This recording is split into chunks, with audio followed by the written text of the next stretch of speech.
Well, welcome to what I think is going to be a lively SoCal Sports Report podcast tonight. We've got some interesting topics I think are going to end up being maybe not completely unanimous in their opinions. Vince Morales is here with us, and John Adams back from a rough tour of duty in Hawaii. Yeah. Someone's got to do it, John. Someone's got to go. Had to spend 8 days. Yeah, it was a tough one. And I would like to remind people that you can call in. Go to the website. Go to the Want to Be on the Show. Click on the box for the voicemail, because you might disagree with some of the things we say tonight. You might have your own opinion. You might want to give us your feedback. So click on that voicemail. Send us an email. Send us a voicemail. We'll get it on the show the following week. Before we get started, we'd like to just go through what we're going to talk about tonight. Give everybody an idea what's on the table. Number one, of course, is Chip Kelly. That could take up most of the evening. We'll talk about the Rams and their impressive performance against a very good Saints team and what that all means. The Chargers, who might end up winning the AL West. Don't talk about the weak West. Yeah. That down. We'll look at them. Jinx it. Yeah, I don't want to put a... Just like Chris Taylor. Don't wake him up.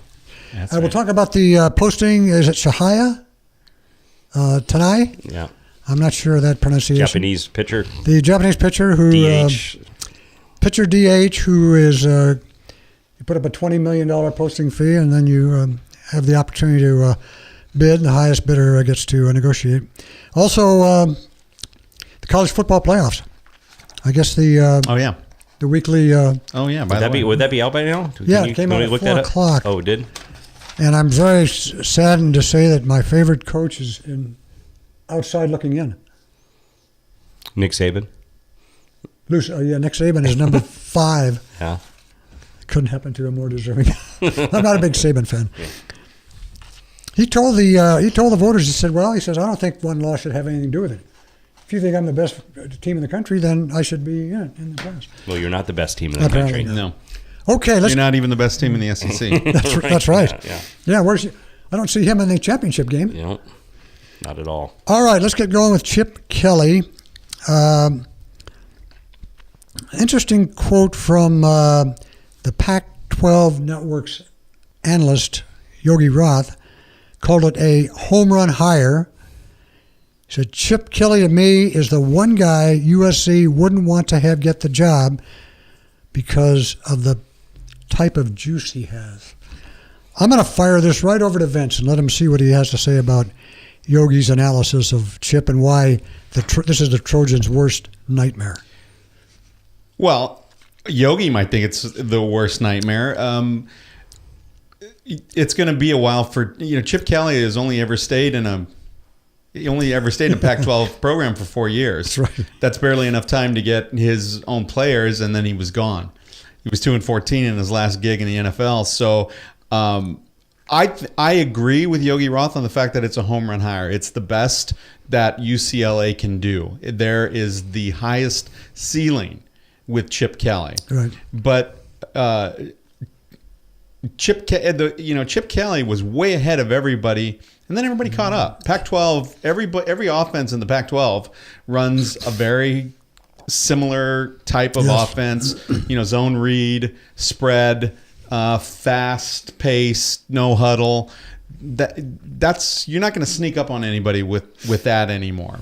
Sure, he was an offensive genius, but I heard somebody say the thing. Look, if you wanted Chip Kelly to run your program, why not get Scott Frost? It's a younger version who's proven that he can take a Central Florida team and compete. I mean, what are they, undefeated, right? Central Florida. Yeah, Central Florida, and that's a Chip Kelly disciple. So for me, Chip Kelly's the guy. You can't, except UCLA can't hire Frost because that's like the boosters won't allow for that. Yeah. Chip Kelly is a home run in the sense that he's the best guy that UCLA can get. He's the biggest name they've ever had in coaching their program.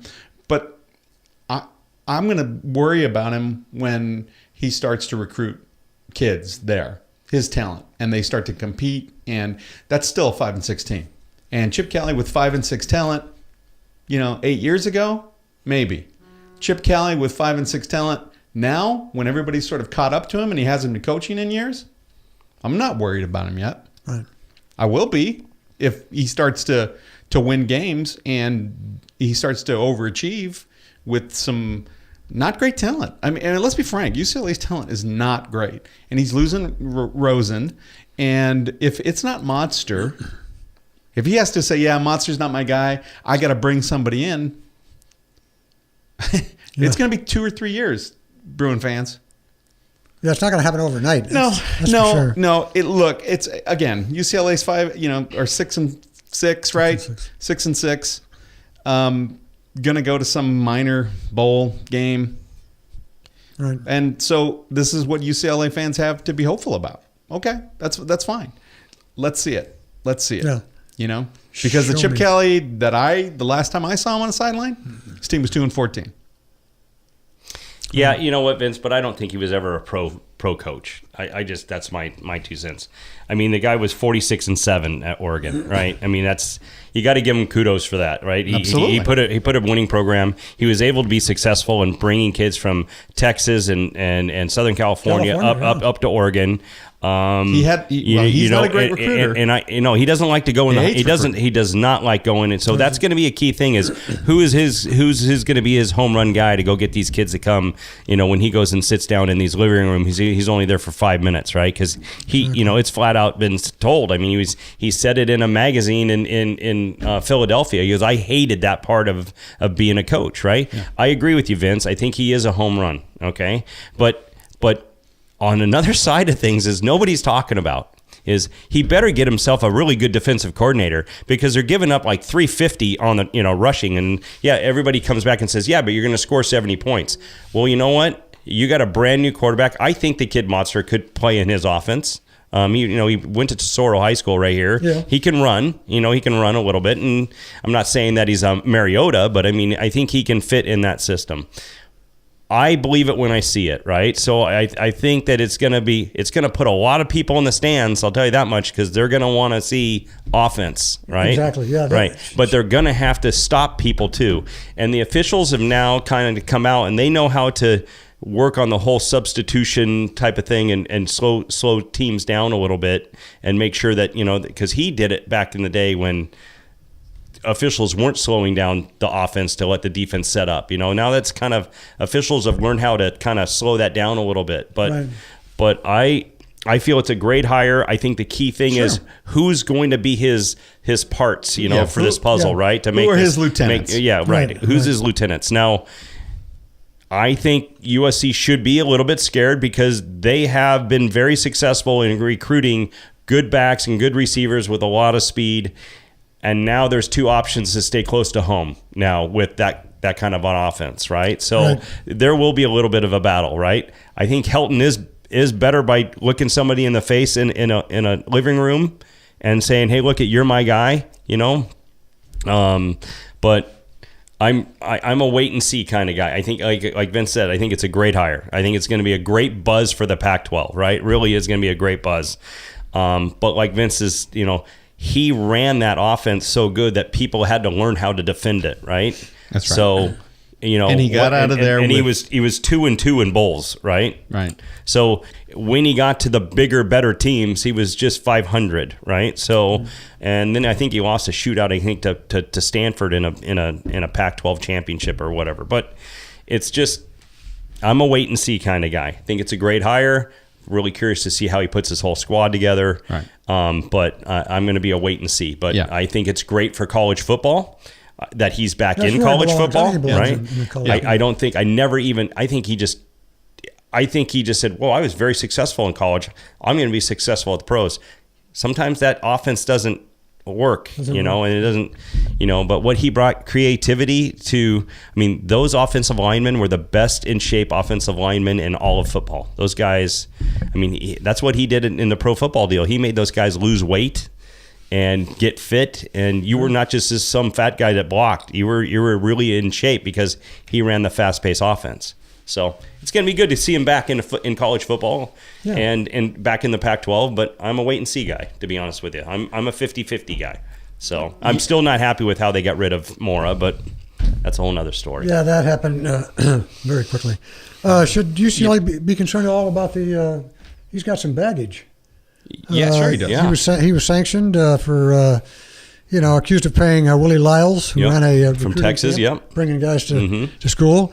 In fact, the SEC has a new rule now regarding the hiring of coaches with baggage. That might have been into play for Florida, but yeah, he's got some things behind him that aren't particularly appealing. Look, UCLA's doing the right things. They're forking out the money. He like we talked about. He doesn't need the money. He's still getting paid by both the Eagles and the 49ers. Right.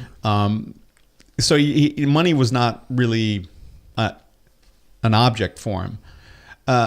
So when I look at it, it's at least UCLA they've got the right coach. Now they got to get the right assistants, and they got to keep his nose clean. And the thing is that look, he's great in front of a camera. He's great in the living rooms, but he hates recruiting. He just absolutely hates recruiting. And if you're a Bruin fan, you're saying, hey, if you're just thinking, Chip Kelly's here, we're going to win 10 games, which is what Corey was saying. You're crazy. Yeah. You're crazy. Not with that talent. And show me who his assistants are. Maybe then, right? Maybe then.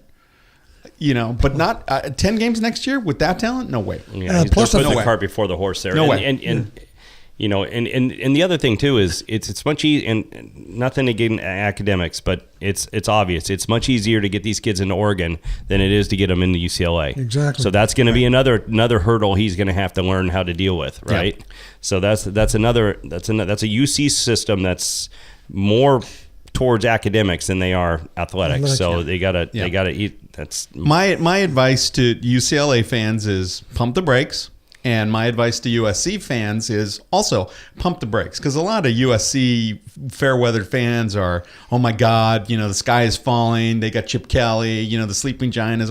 You know what? That's nonsense, right? They want to get rid of Clay Helton because he's not at the same level, but he's got an established program, established system, and if Darnold comes back. Which he should. Which he should. I mean, I agree with that. He should come back and develop his game a little more. The Bruins are still going to be the fourth favorite football team in LA next year. Yeah. It just will be. Well, you got a fresh new quarterback. You got fresh everything. So you're absolutely right. I'll tell you a funny story about I know about Chip Kelly in Oregon. And just talk about his mindset on how he runs his offense and how he runs his team. A kid from San Clemente went up there to try to kick for him, right? And there was this camp. He had a kicking camp there at Oregon. And more or less what you did is during this kicking camp, the actual special teams coach kind of started to narrow everybody down, and he took 4 kids in. And he said, okay, now you 4 are going to have a kickoff here, right? And it got down to 3 kids, right? And then all of a sudden Chip Kelly comes into the stadium, and they start at the 20 and they kick all the way to the 50, right? And they win on their percentage. And this kid from San Clemente was 100% until he got to a 50-yard field goal, and he was like 95%. And then they said, okay, and there's this other kid that's kicking the hell out of the ball, but he's not very accurate, right? So they get to now they do the kickoff.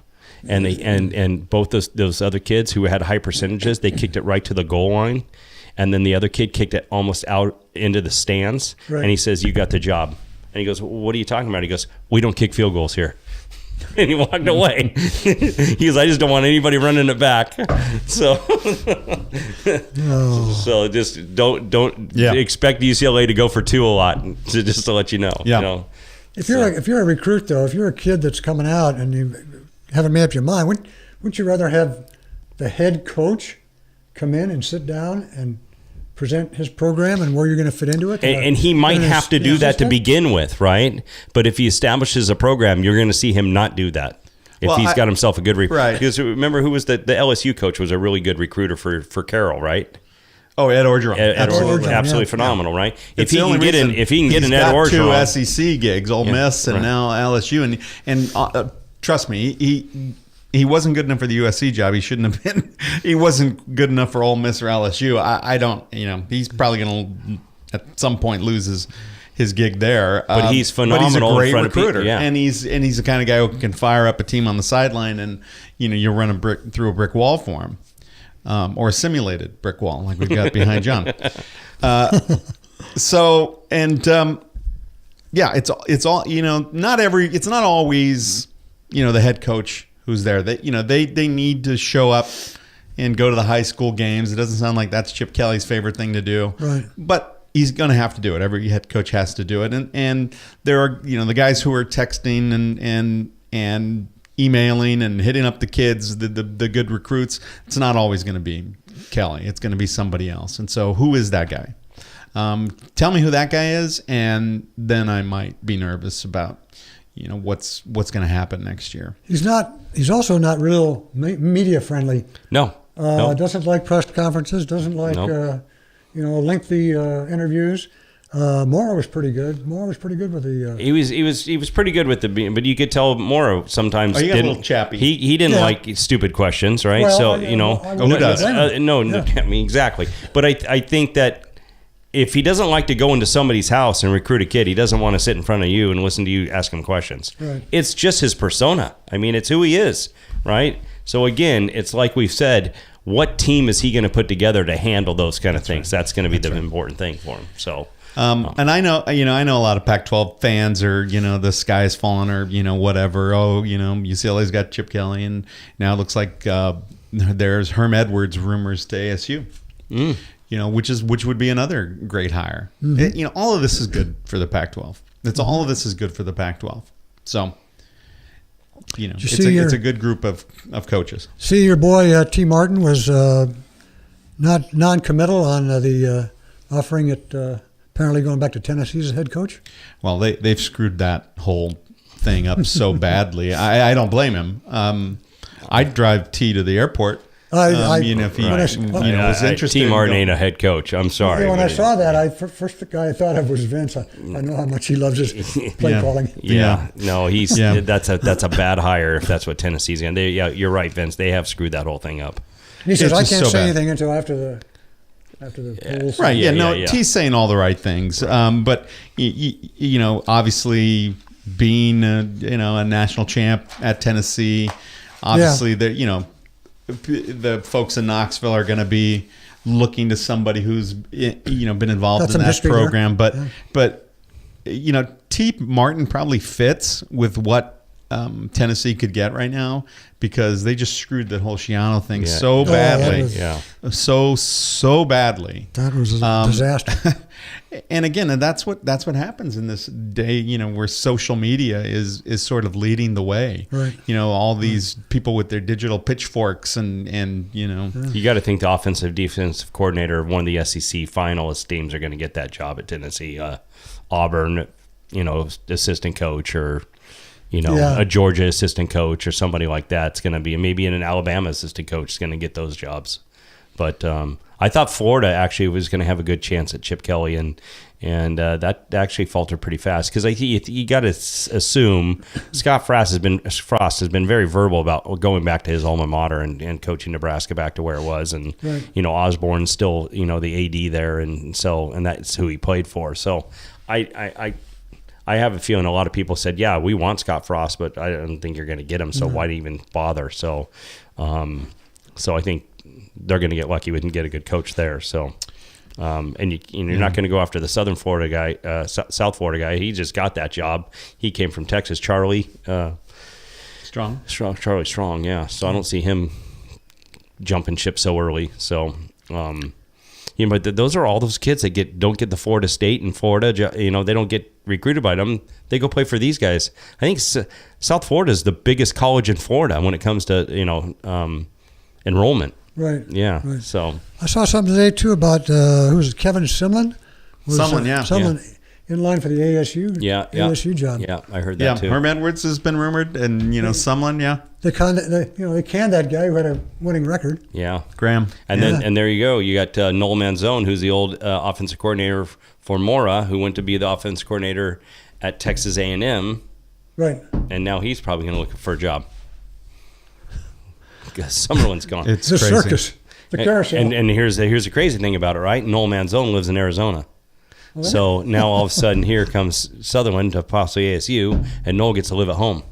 So that could be... That would be interesting. Yeah. That's a good tip. Yeah.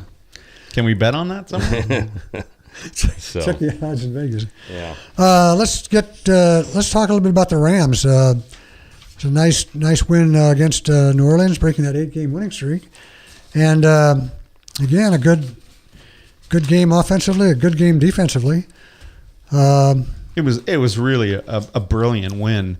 One big play, one big home run for New Orleans in the first half, right. And then that was pretty much it. And then it was a hurry up, late in the game touchdown. Otherwise, they held them to just that one touchdown in the first 3 periods. So. Really terrific. Yeah, it really was. Really terrific a win for them. And it was it wasn't as close as the final score. Not really. Because of that late touchdown. Yeah. I saw some interesting stats. The Saints came in averaging 25 first downs a game.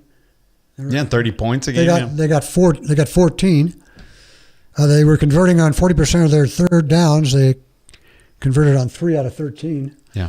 Breeze was never comfortable because they were putting different pressure on him. I mean, it was terrific. Yeah, it was absolutely terrific. It's fun watching a game in Hawaii. You have to watch it at 8 a.m. in the morning. It's like I go, excuse me, can I have breakfast and watch the football game? It's like classic stuff. Were you up and awake at that? Oh, yeah. You always wake up early in Hawaii. So, okay. But, one thing I noticed, and I'm going to go back to the Minnesota game, right? I really like the way the Rams are doing things, okay? My belief, though, is they're one year away, right? But it's the experience that they're gathering. Like that Minnesota game felt like a playoff game, right? Yeah. And even this game that they just won in New Orleans had a kind of although I wish there would have been more people in the stands, but I mean, it had like playoff, like the players knew it was like a playoff feeling, right? So I just feel like Goff and the system and everything it's just like a year off, but they're gaining just tons and oodles of experience to be able to, if they keep everybody for next year, maybe the team in the NFC to beat, right? Yeah. And I think they're obviously they're going to get into the playoffs, and it's just going to be a stepping stone for next year. But what I saw in the Minnesota game was a little bit of nerves, right? That a little bit of like, wow, this is a big game, right? Yeah. And a loud stadium. It really like that's what a Super Bowl is going to feel like, right? Yeah, and that Cooper Kupp turnover at the goal line really just changed the momentum, and then he had a drop late when they were trying to come back. But give the kid credit. I mean, he came back with a huge game against New Orleans, right? Exactly. And Goff, to continue to trust him, and I saw a lot of things Sunday from Goff that made me just go, whoa, this kid. The jury was out on whether this kid was worth all those picks, but some of those check downs on the first drive of the game, he was kind of locked in on one guy, and he tucked it down. He was going to throw, and then he saw that's too much coverage. He checked it down, and he looked over, and he found Gurley, and they got the first down on a third down, and I think it was 8 or 9. It was just one of those things where you go, that looks like a 10-year veteran. He didn't do that last year. No, not at all. He just forced it right into But it's almost like he learned from that Minnesota game how to handle that situation in the New Orleans game. So it was a great stepping stone for him. And hopefully you can just see that going. I mean, they have the toughest record or schedule from here on out, right? These are all going to be big games that they're going to have to play. And if he can keep learning from this and the team, because we said this from day one, this defense is going to keep you in every game. Really, they are. They're going to keep you in every game. Yeah, it sort of feels like that Derek Carr feel where he had such a great year, last season, and he just seemed to be coming into his own, and then things sorted to, right. Towards the end, it's like, oh, he's a young guy. But, with Goff, I think the thing that makes him so comfortable now is he's got the great defense. He's got a great punter. He's got a great kicker. Yeah. I mean, all three of those things to back him up, he doesn't have to be perfect, but he has been really close. Because he made very patient decisions in that Ram game. Very much so. And that's it's year 2, right? That's he's maturing. Right. But what I like about it is he probably looks at the coach and says, you and I are on the same page, totally. Man, and you watch. I think if you can get younger coaches that are offensive minded to take these jobs, it's just like Philadelphia. Philadelphia's head coach and their offensive coordinator, they're both quarterbacks in the NFL, right? So they're Frank Reich and I forget Patterson. I don't forget the coaches for Philadelphia, but they're offensive-minded guys and they know how to deal with the younger kids. Like this kid Wentz there's another kid that's just way ahead of his schedule, right? Yeah. So I'm very impressed with how things are going. And you're right, Vince. With Robert Woods out, it was an easy place to just say, in the schedule to just go, maybe not. It's a really tough team. They've won 8 in a row. And Watkins, that defense smashed. He filled right in there, smashed him right in the mouth, and that's what they had been talking about. They've been talking about how everybody's talking about the New Orleans offense and the New Orleans defense. They've been talking about that New Orleans defense, and to shut them up was really good. Yeah. It was a big win and a big confidence boost. I think for the whole entire team, it's a big confidence coming off. If this had been last year's team coming off that performance in Minnesota, they would have gotten blown up by New Orleans if Fisher was still. Is it Meade or is Case Keenan? Case Keenan, is that his name in Minnesota? Yeah. It looks like he's playing for his job every week. It's. I'm watching that game going. They're still not like they still want to bring in Bridgewater. So it's crazy. And I talked to a friend from Minnesota. Just keep winning. Yeah, but that's what they're saying. I talked to a friend in Minnesota. He says, "What you're talking about, John, is exactly what we're reading in the papers. The guy still is trying to play for his job." And I'm like, he knows. He knows. That Bridgewater was the guy, that they got him to be his backup. Yeah. And when Bridgewater comes back, he's like, they're going to turn to him at some point. Yeah. But it's one of those things where it's like, if it's not broke, don't fix exactly. it. I mean, my God. But there's also that other point where if you're a Minnesota fan and you get that first round bye or something and you lose in that first playoff game with Keenum, you're thinking, why didn't we go back to Bridgewater? Yeah. Right. So it's damned if you do and damned if you don't. Yeah. So if they bring him back and they lose the first round game, why didn't we stay with Keenum? Right. Exactly. Exactly. Yeah. You can't win in that situation. Rams at Arizona this week. They're up, favored by 7. Philly at Seattle. Seattle is a 5.5-point dog. Yeah, I thought it'd be more. I thought it'd be more. I would love to see, of course, Philly win that game. Philly's. I mean, you got to think they are. I mean, that team's banged up. I'd like to see Seattle's banged up. I'd like to see Seattle bang them up some more. So next week when they come down to play the Rams, but that's gonna be a great game. That could give the Rams a 2-game edge. Yep. Mm-hmm. Yep. Yeah. Big. Yep. Absolutely.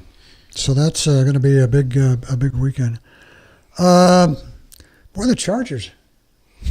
It's scary where they could be, right? Is it just scary where they could be? It's they've absolutely crazy where they could be right now. They've lost 4 games by 10 points. Yep.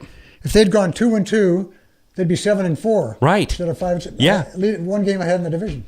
Right. And the games they lost weren't exactly. Weren't exactly blowouts. The only one that got them beat pretty bad was Philly. Other than that, everything was they lost. What'd they lose in the last minute and 55? Philly was only 26-24, wasn't it? Oh, I thought it was They lost to New England 21-13. Okay. But I mean they lose that game in Jacksonville. I mean, OT. I mean, it's 3 points. Yeah. They could have beaten Denver in the opener. Yeah. Yes. It's crazy where they could be right now, right? Exactly. And I think I feel like I can say this. They're probably the 3rd best team in the AFC because the AFC is brutal, right? So you think about, New England and you think about Pittsburgh, right? Other than that, I don't think anybody wants to play San Diego. Yeah. I mean, look at when San Diego played New England. San Diego? I'm sorry, LA. Sorry, the Chargers. No worries. But even when New England played them, like that's the whole press conference was. I don't think Belichick was going. I don't think you know how good these guys are. That front line defense is insanity. Like you don't want to face those guys. Bosa is a nut. Yeah. I mean, he disturbs everything, right? Yeah. But if they can stay healthy, run the ball, and Phillip does his done. He'll whine and cry and do whatever needs to be done, but he still finds ways to. But what? If they keep it close and it comes down to a kicker, they're gonna lose. Oh my God! They're looking for a kicker right now. Of course, they look for a kicker every week. Yeah. They, go to the USD soccer program or something. My God, get somebody. Yeah, anybody. Yeah. They had the soccer guy, and that guy ended up beating him in Jacksonville. Yeah, that's right. That's right. Yeah. But but if they just they can win a couple more games, they can drive right past that dumpster fire. Kansas City, boy, that team has just crumbled. Alex Smith, all of a sudden, they were talking about, oh my God, league MVP. This is, and then he's got happy feet. He's making bad decisions. He looks terrible. Well, at the start of the season, they already had him in the Super Bowl. How do you not look at? Is it Mahone the backup there? Yeah, you better start looking at him because he's a pretty good backup, right? Yeah. Well, because you're right. He was a superstar at the beginning, and now he's terrible. Oh my God! Like it's bad. It's bad. He can't throw the ball down the field anymore. Yeah. Like they just push it up and go beat me long, go for it. Yeah. It's bad. It's not good. Yeah. So, but I think the Chargers are a team that you don't want to play right now. They just, they're kind of open-minded, we're, 500 or whatever, and what's this, Well, they'd be 500 after Sunday when they beat up on 0-11 Cleveland. Yeah, well, that's the scary thing, right? Because that could be the one win, knowing us. I'm sure everybody in Kansas City thought, wait till the Giants come in here. We'll get the Giants, right? And then they lose in overtime, 12-9, right? They scored 9 points. Yeah. Against. I saw a photo the other day. You talk about the NFL being down. I saw a photo with Cleveland playing Cincinnati, and the whole upper part of Cincinnati, there's not one person in it. Like they're like, Cleveland's coming to town. I'm not going. Maybe they should just bus in some inmates or something. Yeah. Well, or playing a soccer stadium. Playing a soccer stadium like the Chargers, right? Yeah. make it look good. Suburb. Yeah. So, I'm happy the way it's going. Hopefully it just continues.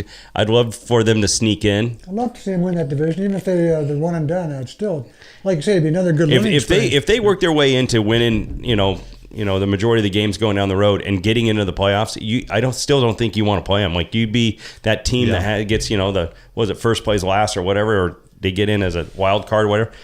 You don't want to play them. No. I swear you don't want to play them. So, because here's the other thing, they don't know if they're home or away even when they're at home because of the crowd, right? So they're just used to just playing away the whole entire time, Yeah, sometimes they get to sleep in their own bed. They shouldn't have any problem with road games. That's for sure. Right, exactly. They play road games at home. Absolutely.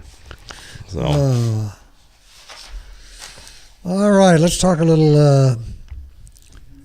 I think it's Shohei Ohtani. I'm not sure that's where you pronounce it.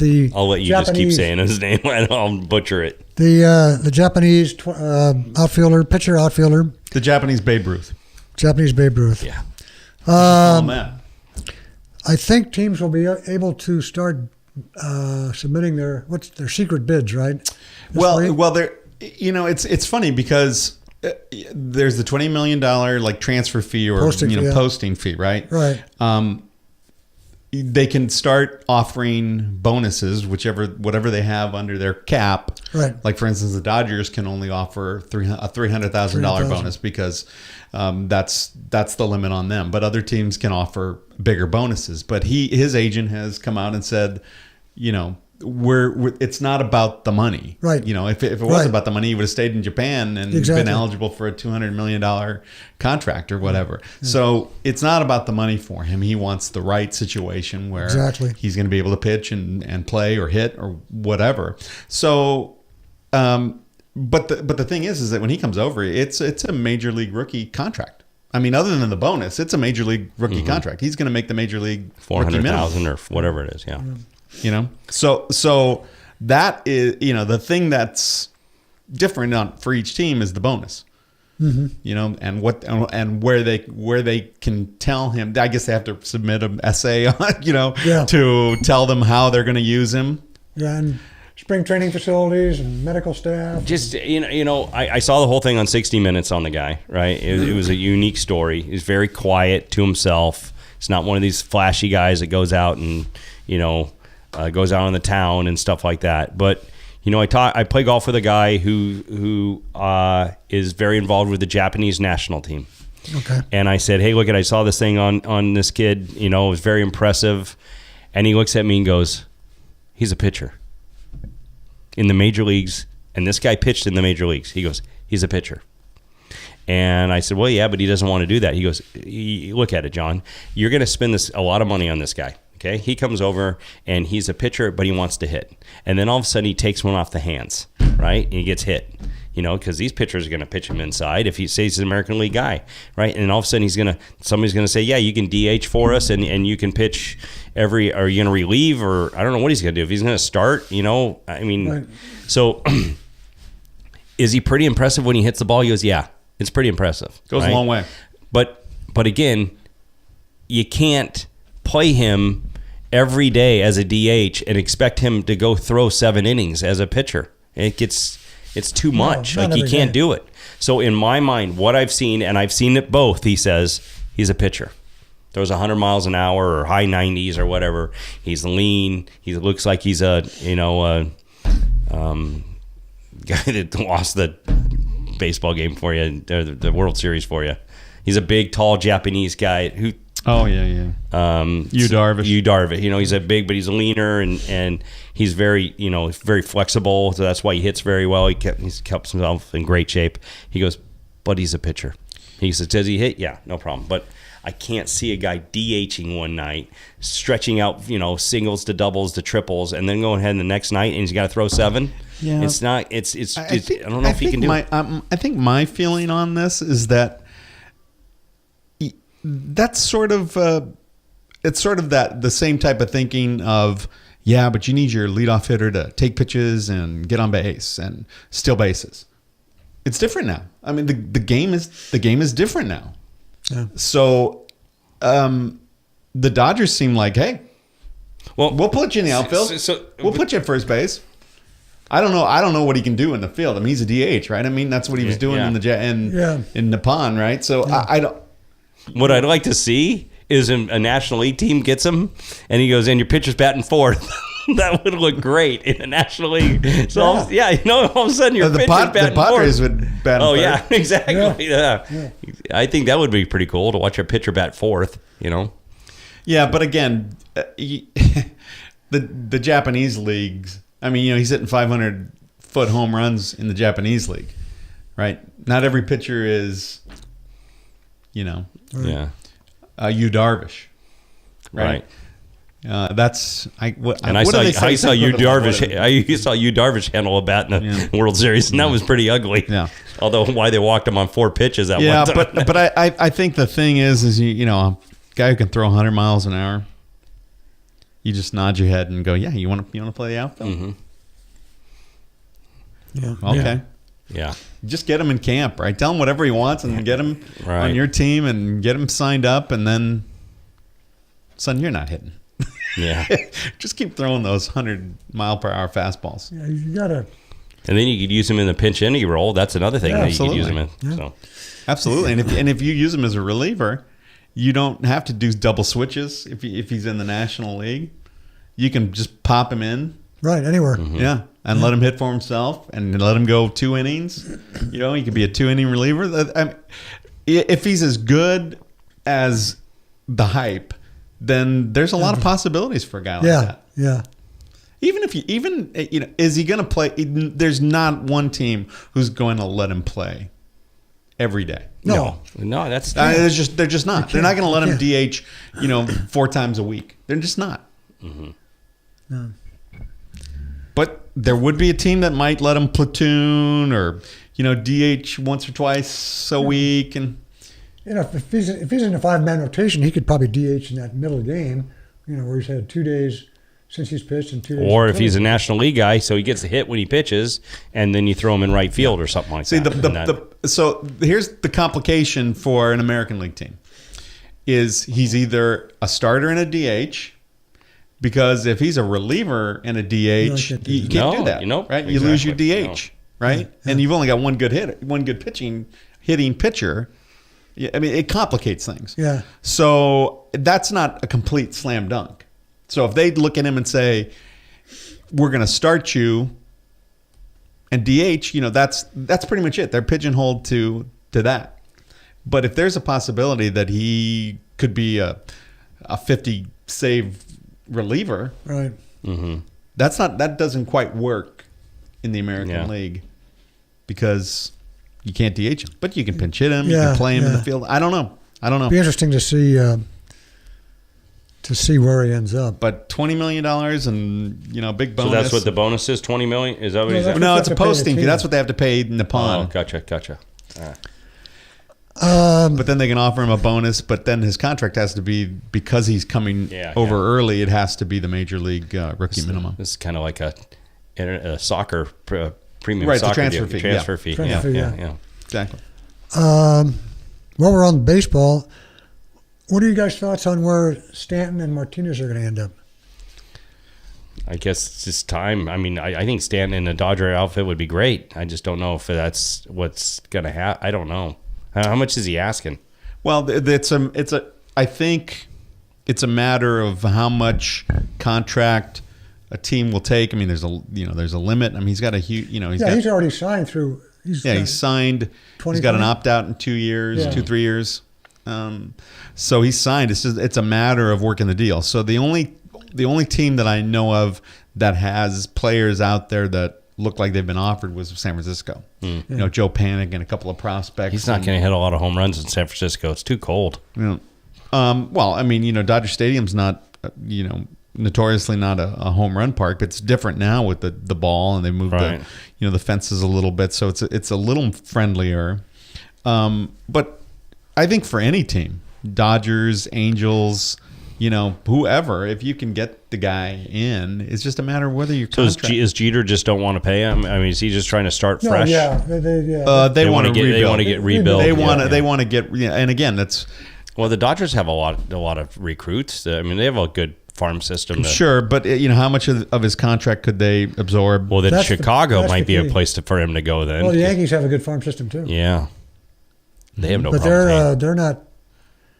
They're not spending like they did when George was alive. Yeah, that's kind of a circus too. The Girardi thing.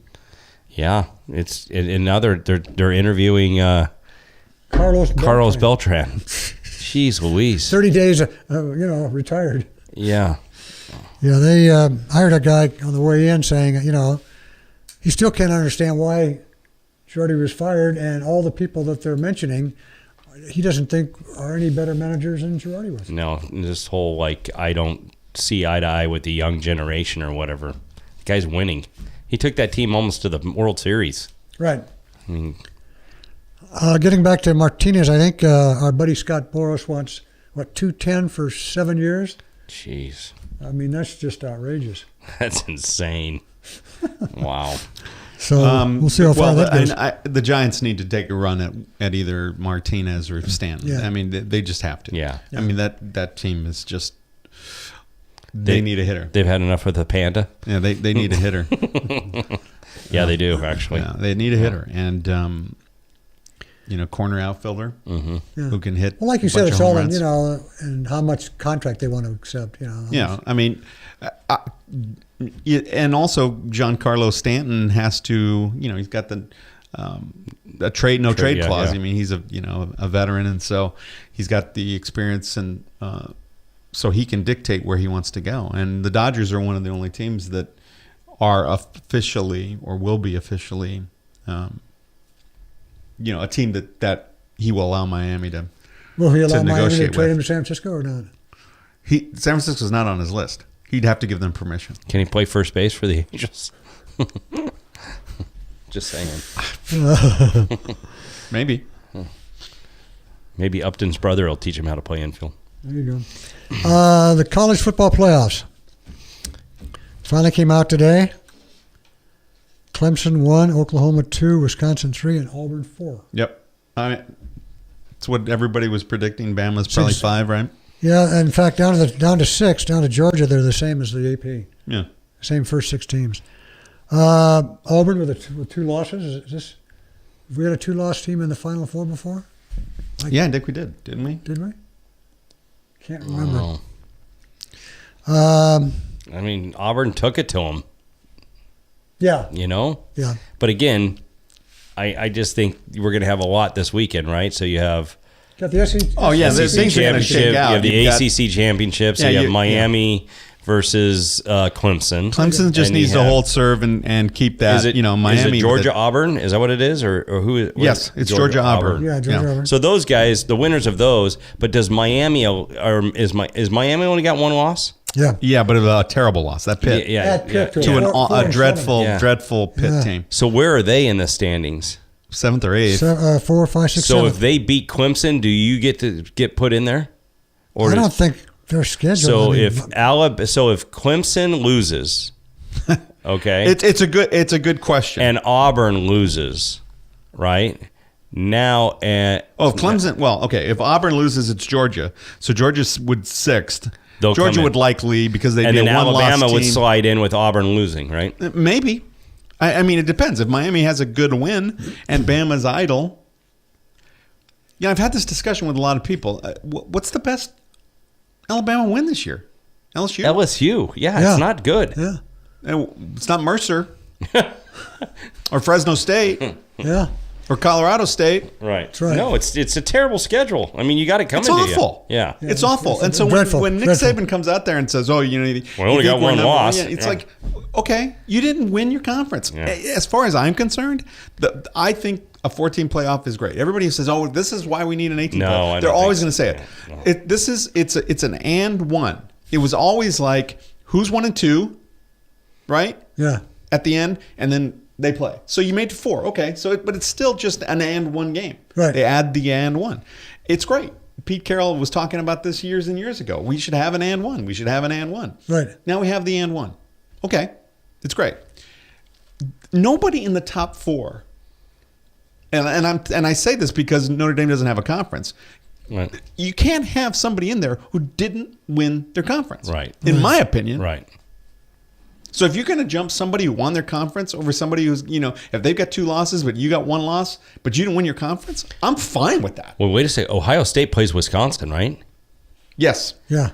Yes. So it's the ACC championship is Clemson and Miami. The Big 12 is Oklahoma, TCU. The Big 10 is Wisconsin, Ohio State. The SEC is Auburn, Georgia, and then the Pac-12 is. And why do I have USC. a feeling Ohio State's favored in that game? At Wisconsin? I don't know. Oh, is it at Wisconsin? Oh, no, it's probably neutral. Neutral, isn't it? I just think. So where's Ohio State in that? Where are they at? 7, 6, 8? This could get really hectic for the committee. Penn State 9th. Penn State's done. They're gone. Yeah. TCU But 10. Wisconsin at 13-1, let's say, and their losses to Ohio State, or do they stay in? Probably not, right? One of these teams in the top 4 is going to lose, and I have a feeling that's when Saban's going to get his okay. I certainly hope not. Well, I think you're gonna. Yeah. I mean, I agree. You don't win your conference. But what's not fun is that you have an SEC team, two SEC teams in that finals. I like what Vince is saying. You have an SEC team in there. You have an ACC team. You have a big what is it? Big 12, Big 16. What are they? And then and I know the Pac-12 just beat up on all of each other, but yeah, and then one from each conference. One from each conference. No, I like that better. I like that better. Somebody's going to get left out. I mean, always happens. If there's a 14 playoff, somebody's going to feel left out. If there's an 18 playoff, somebody's going to feel left out. 4's right. 4's right. Yeah, I agree. Seems like the team that wins the conference championship should be right. Those 4 out of the 5, whichever conference you leave out, but those winners should be regardless. Well, then let's talk about this. How do you feel about the Trojans in Stanford? That game. I'm probably happy you're coming off a bye. So that's Well, yeah. You get guys healthy. But most teams don't come up sharp off the bye. Yeah. Well, you got a running back that's actually on one leg, so that you're facing. So that kind of helps a little bit too. Well, it hasn't helped anybody in the last few weeks against Stanford. So they're playing pretty well, and since they've switched from Christ to Costello, they're a better team. Santa Margarita kid. Yeah, they're a better team. But he's young and can make mistakes, and so the Trojans are favored. But the Trojans aren't going to jump anybody. They're a 2-loss team. No, I'm just saying. How do you feel about they're a 2.5-point favorite? I saw. It's going to be up in their neck of the woods too. Yeah, 15 minutes from the campus. Yeah. Pseudo home game. Right. So. Hopefully, when we get an LA stadium, we can shift back and forth. Yeah. Right. Maybe go to Las Vegas. When they have the new stadium there, because it's just stupid to have it continually at one place in the Bay Area. Yeah. It's just ridiculous. And then don't get me started on the fact that because of freaking wine sipping alumni at USC that we have to play Stanford and Cal every year. I hate it. I absolutely hate it. I hate it. Yeah. I hate it. He doesn't like it. I don't guess he doesn't like it. Yeah. Hate it. Yeah, that's. But that's Pat Hayden was one of those guys like no we play, it's a tradition, we play Stanford every year, we love traveling to the Bay Area. It's like that's why they split it north south. Exactly. Yeah. The only one you're supposed to play every year is Notre Dame. That's right. Tough to beat the same team twice in a season too. It's tough. There's no question. This is going to be a different game, and anybody who looks at that first game that USC played against them and just says, "Oh, it's going to be easy. It's going to be a cakewalk," that's not. It's a different team. Mm-hmm. I agree. For me, love on one foot is better than 90% of the running backs out there. But the Trojans are getting a little healthier. Fortunately, Porter Gustin not coming back, won't be available for the game. There's a couple of guys that we just aren't getting back from on defense from injury, and so Darnold needs to be the way he's got to look like an NFL first round draft pick to win the game. Yes. Yeah. And they got to flush and contain Costello. Yeah. But he's young and he can make mistakes. So true. Yeah, Darnold doesn't look like he's really progressed a lot this year. He's gotten better. I mean, he was terrible, and he leads college football in turnovers. The combination of fumbles and picks, picks. And interceptions, but he hasn't thrown an interception in a few games. So, knock on wood, and it can't start now. Or if he does, it's got to be when they're up 4 touchdowns or something. Exactly. But he's he's soft. I mean, when he tucked it and almost lost that fumble in the last game, that was soft. Yeah. And son, and then T. Martin, what does he call on the goal line? A run for him. Zone read. Yeah. And let Darnold go in. That's why Mr. 12 on the Wonderlick is just I just shake my head at the guy. It's like, you are not a brain surgeon, T. It's like the guy just fumbled, a soft fumble, and you're letting him run it again. Being all sneaky, think he's being all sneaky. But the USC UCLA game, I just keep thinking, teams are running for 300 yards. Yeah, they're loading the box, but you don't have to play into that by continuing to throw long passes on. Soften them up with little ones here, there. T. Martin wanted to go long, and then he just kept running the ball into the line, and it's like, oh, okay, you're not going to be able to run that up the gut or off tackle when they've got 8 in the box. You're just not. Right. So shake it up. That's right. Do something else. T. Martin was not on his best during the USC UCLA game. Yeah. And there are times when I just scratch my head. So Tennessee can have him. Just times. Not all the time, just times. Infrequent. Yeah. Most of the times. We got a little bit of time left. We can talk a little bit about the Kings and the Ducks. Kings are Had a great win for the Kings Yeah, against the Ducks. Yeah. Getting that, pulling the goalie and getting the late goal, and then winning it in a shootout. A big win. They needed it because they had not been playing well. The Vegas Golden Knights, man, they just crazy. Yeah, Jeez. It's crazy. I started watching now some of the Ducks games, and I mean it's just consistently between 30 to 40 something shots on goal. I mean, it's the third and fourth lines are playing horrendous. Well, like they don't have any depth, and it's just these goalies are swimming like a fish back there. Yeah,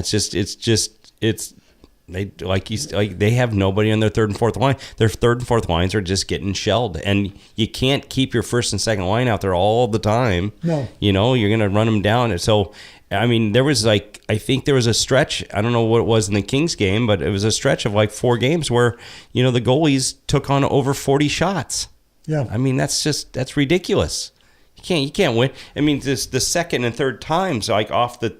It's just going to be too easy to score goals. And that, I had to deal with that Chicago win last night with my wife, which is not fun, which says, you don't want to watch this anymore. This is ugly, And it was 4-0 in a blink of an eye. Yeah. And no defense. I mean, there's none. And so, again, you just hope that they're, the way that I look at it is you just hope by the time the playoffs start, regardless if they get, hopefully they get in, one of that they're just playing their best hockey, that they've slid into that last or, second, third, or last, 6th, 7th, 8th spot, and they've slid in playing great hockey going in at 100% healthy. That's what you're just hoping. Yeah. And now that's what you're hoping for. So, can we talk quick about the Clippers-Lakers? Sure.